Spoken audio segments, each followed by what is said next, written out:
जहाँ ज्ञान मिलता है वह स्थान कहलाता है पुस्तकालय। लेकिन भोपाल की नगर लाइब्रेरी आज खुद मदद की मोहताज है। ना किताबें हैं, ना पर्याप्त रोशनी, ना ही इंटरनेट की सुविधा। नमस्कार, मैं रिपोर्टर मनीष मालेगार आज भोपाल की प्राचीन लाइब्रेरी मोहम्मद आलम की लाइब्रेरी में आ चुके हैं और हम आज जानेंगे कि एक टाइम जो नवाबों की शान हुआ करती थी, आज वो इस जर्जर और बिल्कुल बंजर हो चुकी लाइब्रेरी के रूप में कैसे बदल गई है। और हम आज जानने की कोशिश करेंगे या अध्ययन करने वाले छात्रों से कि वो लोग कैसे डेली लाइफ में क्या परेशानी आती है और आप सरकार से क्या गुजारिश करना चाहेंगे।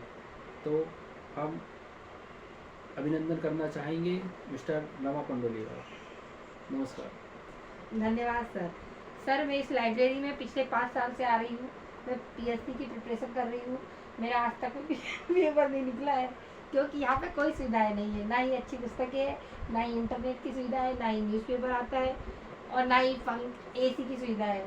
सर, हम बार बार ये लाइब्रेरी के स्टाफ से कंप्लेंट करके थक चुके हैं कि हमें एसी, इंटरनेट, ऑल फैसिलिटी दी जाए। नई पुस्तकें भी नहीं है, पुरानी पड़ी हुई है। हमने सुना था कि यहाँ से कई आईएएस आईपीएस बन के निकले हैं, लेकिन जब से हम आ रहे हैं यहाँ पे कोई भी पास नहीं हो पा रहा है, क्योंकि यहाँ कुछ भी मूलभूत सुविधाएं नहीं है। तो हमारी सरकार से गुजारिश है कि हमारी सारी सुविधाएं मुहैया कराई जाए। जैसे कि आप देख सकते हैं कि ये जो लाइब्रेरी है मॉडर्न लाइब्रेरी की जैसे नहीं है, ये तो आम लाइब्रेरी है। ये मतलब ना प्रॉपर बैठने की व्यवस्था है, ना एसी है, ना स्टूल टेबल है।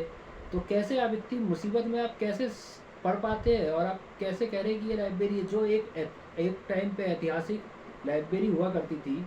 आज ये लाइब्रेरी तो लाइब्रेरी ना होके बिल्कुल बंजर हो चुकी है, जर्जर घर हो चुका। तो कैसे आप इस इतनी मुसीबत में भी पढ़ाई कर लेते हैं। सर, बस यहाँ पे आने का एक ही हमारा फ़ायदा है, क्योंकि यहाँ पे कोई चार्ज नहीं लगता है। निःशुल्क लाइब्रेरी है, सरकारी, इसलिए हम यहाँ आते हैं।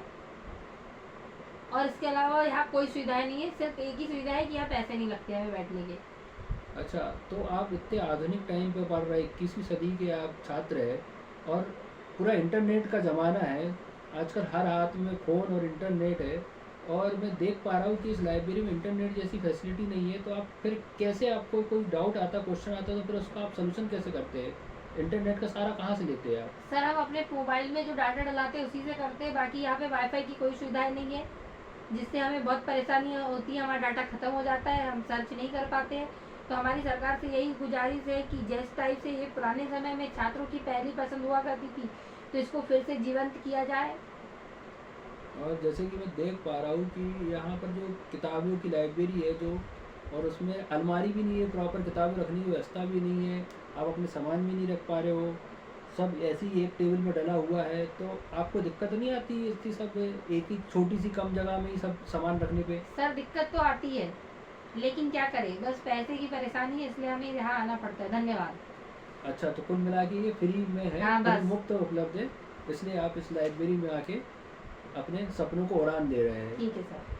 तो धन्यवाद। ये थी भोपाल की ऐतिहासिक लाइब्रेरी जो नवाबों के टाइम पे एक उनकी शान हुआ करती थी और आज जर्जर हालत में डली हुई है। आप देख सकते हैं कि ना यहाँ पुताई की व्यवस्था, ना एसी की व्यवस्था, ना इंटरनेट की व्यवस्था है।